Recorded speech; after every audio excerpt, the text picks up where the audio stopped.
Hello, everyone, and welcome. Thank you so much for joining us today. Today's presentation is on outreach that works, text, calls, home visits, etc. And so today is really a question and answer series. It's only 30 minutes, so we're just here to really have a conversation. We want to talk about what has worked in your health center, what have our speakers and panelists and experts have seen that have worked. What are some things that you could do better in order to really reach your population, to engage in trust and building relationships? So that's what today is really about. So we are going to jump right on in. So today, these are our speakers that will be answering your questions. We did have some questions that were already submitted, so we're going to start off with those questions. And then if you have a question, feel free to use the chat. Also, there's a Q&A button at the bottom that we're going to ask you to also put your questions in. So we have Ariana Britton, who's a doctoral candidate in public health from Virginia. She holds a BS in biomedical science and an MS in biology from Liberty University, focusing on public health and U.S. policy. She is a lead public health community health worker for Virginia Department of Health. And so again, she's bringing information from, as a community health worker, from the field, also from the policy and academic level. This combination is really great, really showing the expertise that's a 360 level of knowledge. And then we have Erwanja Joseph. She's a public health professional and cultural connector dedicated to advancing health equity and underserved communities. She holds a master's in public health from Eastern Washington University and a bachelor's in biology from Grambling State University. And she is passionate about serving as a leader, about helping others become leaders in the community, about policy, maternal and infant care, etc. So again, with these two speakers, cannot wait to go through our questions today. Between E and Ariana, we know that we'll be able to get some great information. Okay, so again, use the chat and use the Q&A button. So we're going to start off with the first question today that was submitted. And so the question states, when thinking about text, calls, and home visits, how do you decide which outreach method is most appropriate for a given patient population or situation? Can you share an example of what works and what hasn't? Yeah, so I can go ahead and jump right in. Good morning, everybody. So I would say when you're thinking about what works and where I am, I'm in Seattle and I work on like the research side of public health. And so what we like to do is we like to submit surveys just to kind of get the best option or see what the best options is. We know that when it comes to certain age groups that we can't always use like the modern technology. So we want to make sure that they're still getting access to that information, to that same information as well. So I would say I would start with surveys and then figure out what's best and what's most cost efficient for your organization.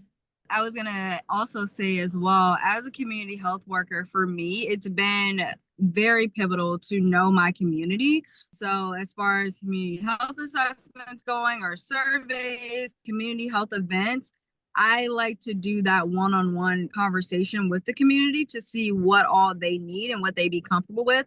I come from a very rural background, and so a lot of the people that are in my community are from a rural area, and we don't have a lot of internet services or things of that nature. So what may work for one community may not work for the other community. My advice would just be to analyze your community to see where you are and where you're located and where you're working, and then just go from there, because community health is really supposed to be patient-centered. And so do it based off of the person and their own resources and look into their social determinants of health to see what they would be comfortable with. Thank you. And attendees, you will see that the questions will be in the chat. So if you yourself want to also answer the question is in the chat and you can put your answer on there, as well as you can unmic and raise your hand so I can unmic you and then unmute you, and then you can also answer the question. So thank you so much for that.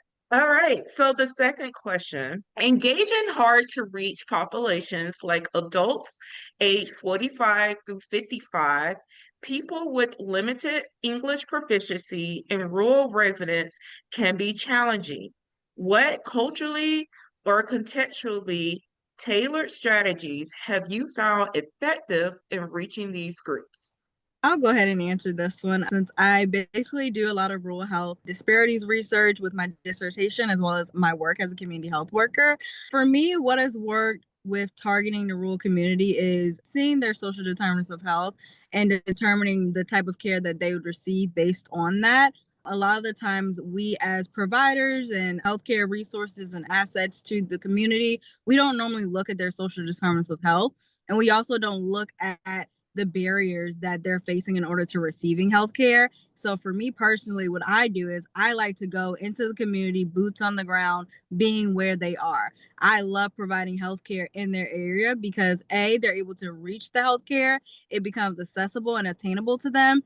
And we also get to hear from them and we also get to hear their stories and to talk to them about their personal healthcare experiences. So the number one thing that I would recommend personally would just to go to the community members and to talk to them and to see what it is that they need and where they are currently on the healthcare spectrum.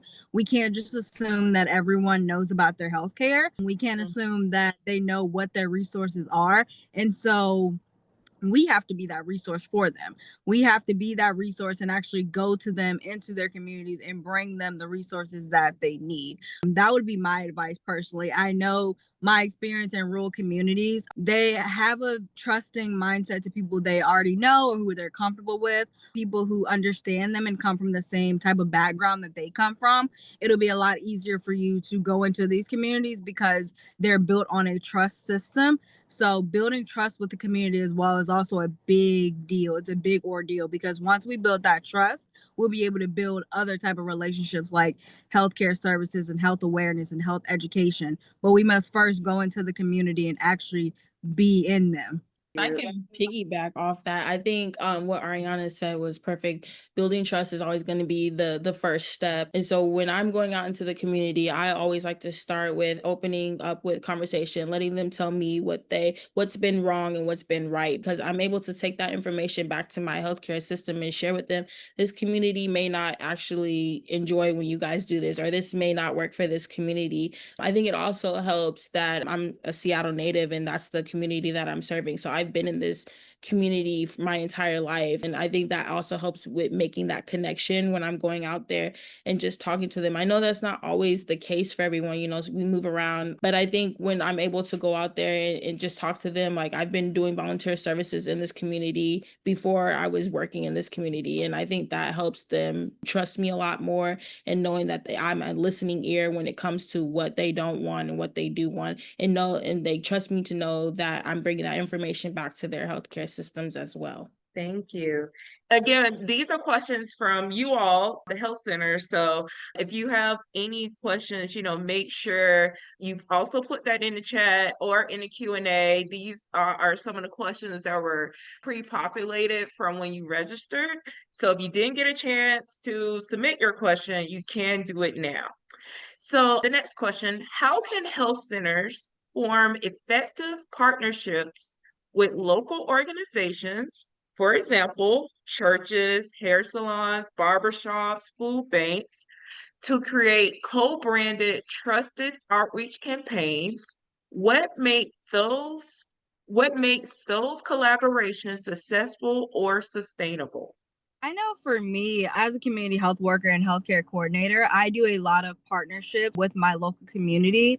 I currently serve over 5 districts in my area, and they're all a bit rural. And I make it my mission to make sure that I have people in the room that the community is familiar with. So whether that's the pastor at the church they attend or the librarian that they've known their entire life, I make sure to have enough seats at the table where the community is being represented. That's number one for me. It's always great to have doctors and other healthcare professionals in your stakeholder groups and in your meetings. And it's great to have them as assets and resources.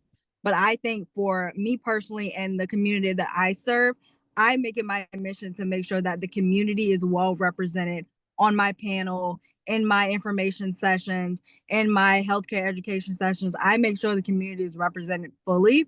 And that's how I get information out as well. When I'm not using social media, I use these people in the community. I use the local grocery stores. I use the churches. I use the community centers. I utilize the community and meet them where they are. So that's what I love when it comes to partnerships, because partnerships are amazing, especially for providing effective healthcare. And when you do have those partnerships in the community that you're serving, it just makes it a whole lot better because you're able to have that representation that they need that sometimes is not available to them. Because for me personally, I grew up in a rural area and I never saw representation from my area. Of course, I saw them in the House of Representatives or I saw them as senators, but as healthcare professionals coming back to the area and actually helping the community, I didn't see that. So that's where my passion comes from. And that's where my thought process comes from when bringing the community on board to make those decisions about their healthcare. Because in reality, they're the ones that are making the decisions. We help them, we aid them, we guide them, we provide them the outreach, but they're the ones making the decisions. And I think outreach becomes a lot easier when you involve community members and community leaders that are there in the area. Yes, that is great. Do you have anything to follow up with that? Yes, I mean, I would say pretty much the same thing. Find people who's already doing the work. And the work that I'm doing, it's all about collaboration, it's all about partnership. I wouldn't be able to get the information that I have to the people who need it if I didn't go out and work with people who are already doing the work. So find those volunteers in the community. And for health centers, hire people who are from that community, who understand that community. I think that's kind of something that like sounds like a given, but it's also something that doesn't happen very often. So when I was put into my role, they really cherish the fact that this is a community that I have been serving since childhood. And I think that that's what really helped me build that connection and bring that information to them. And then also, I think when we're thinking about communities, especially communities of color, we have to think about who's the trusted individuals from those communities. So I brought the idea to them, like, we trust our hairstylists like they're our family members. I think I said this in the last workshop, but we trust them like they're our family members. So why aren't we partnering with those people? Those are the people that we talk to the most, we see the most, we see every week when we go to church. So those are the people that we need to be making connections with. Thank you so much. All right, anyone attending would like to answer or help follow up to this question? I want to say something else as well. When you're allowing for the community members to come into your healthcare areas and seminars and meetings and all of that, make sure you're also including a wide range of individuals. So don't just include the older person that has a leadership position. Include the parent who just had a baby. Include the teenager who is going through puberty and lifestyle changes. You want to include a wide range of people to get different ideas and different aspects of what the community needs. Because again, this is patient centered here. So a lot of people need a lot of different things. My favorite quote to use is everybody has a different body. So you want to make sure you have that representation on your list and then on your leadership committee as well. It shouldn't just be people that are in charge or stakeholders. We have to have the actual community too. Thank you. Thank you. All right. So, next question. Looking ahead, what tools, technologies, or workforce approaches do you think will be essential to building more responsive and personalized outreach systems that reach patients we're still missing with regards to cancer screening? Again, looking ahead, what tools, technologies, or workforce approaches do you think will be essential to building more responsive and personalized outreach systems that reach the patients we're still missing? So I think a couple of things actually. So again, as a community health worker, number one for me will always be going to where the patients are, whether that's going to community centers or going to their place of occupation or meeting them at the doctor's offices, going to the local park, meeting them where they are and where they can get healthcare help from. I think that's the number one thing. We can bring those resources to them, whether we're having a health fair or a community health event or we're doing free screenings. We're going to the Walgreens to do blood pressure checks, anything like that to get the healthcare out there and get the word out there to the people. That's something that I'm very passionate in. That's something that's great for community health. And you also have to look at the person that you're serving and what they need and what type of resources are available to them. So if you have someone that's a teenager or an older adult who loves being on their phone, send them a text message, call them. If you have a working class adult, email them, shoot them an email, remind them about their appointment. You want to use all of these resources because using just one resource isn't enough. Just calling and leaving a voicemail may not do the job. So if you need to walk to someone's house and say, hey, you have this appointment coming up, remember, do that. Always, always, always meet them where they are. See where they're located. I know schools now are having mental health days. They're having healthcare professionals coming to the schools. Jobs are also having mental health days and having healthcare professionals coming to the school. So I think we're doing a great job currently with making the effort to going to the community, but we need to keep that. We need to keep that drive. We need to make sure we're utilizing our resources and noticing what the individuals are responding to more. So whether that's, again, text, calls, home visits, texting, going on social media, texting them on Instagram, Facebook, we got to do all that to make sure that they're getting these screenings and to make sure they're getting the preventative care that they need. Thank you. Thank you so much. So we are finished with the pre-submitted questions. And again, if you have a question for the panelists or something, a current situation you're dealing with, again, let us know. While we are waiting for people to submit, if they have any questions, I do want to ask the two panelists to give us maybe their top two, top one tidbit that those attending should take with them with regards to outreach that works. What have you seen in your various communities that have worked, like top three that you can discuss? Yeah, so I can start with that. I would say the first one would be to not just know your community, but learn and understand them. If you have someone who's not really passionate about doing this work, it won't ever work. You have to want to serve the community, even if this community is not something that that you always have belonged to. You have to want to understand them. I would also say, let's see, another good tidbit. Okay, I'm drawing blank. So do you want to go, Ariana? Yeah, I can do it. I know for me personally, I love to return back to knowing your community.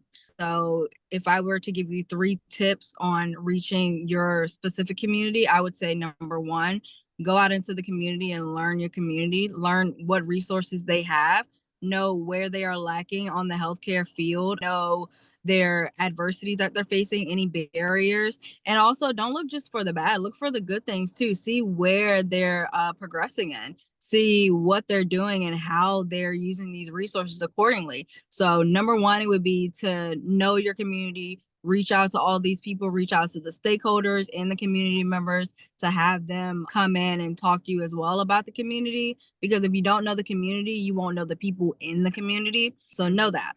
Number 2, make sure that with your outreach, you're not becoming fatigued in your efforts. I know a lot of the times as community health workers and community coordinators and just healthcare professionals in general, we're easy to get burnt out. So don't feel like just because you're not reaching a certain person in a certain way that it's not working.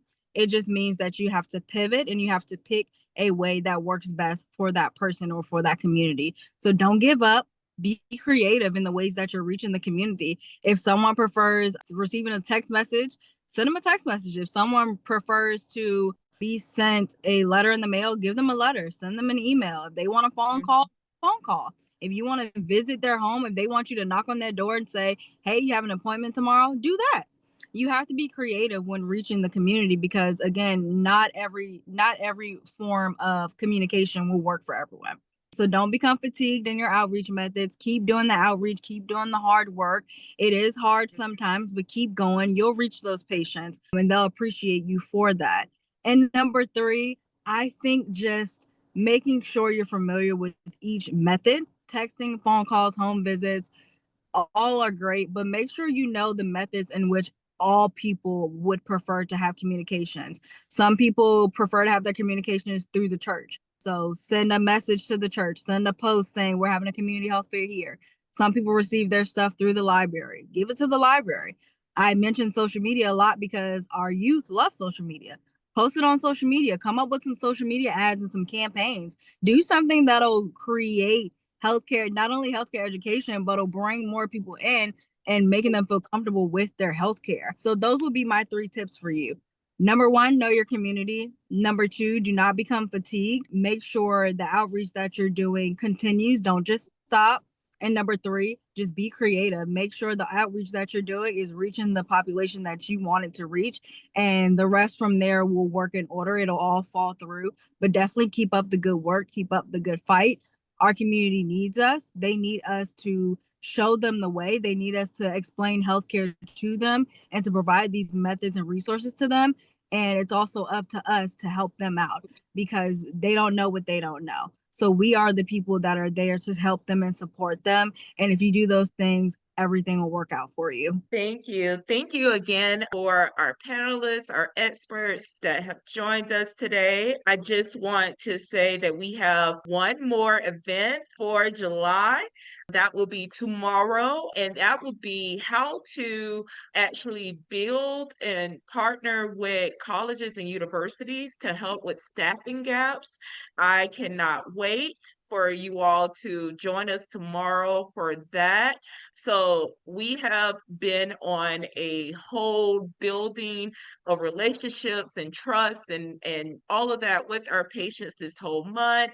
From today, the how, yesterday was the where. We talked about the when. So I cannot wait for you all to join us tomorrow.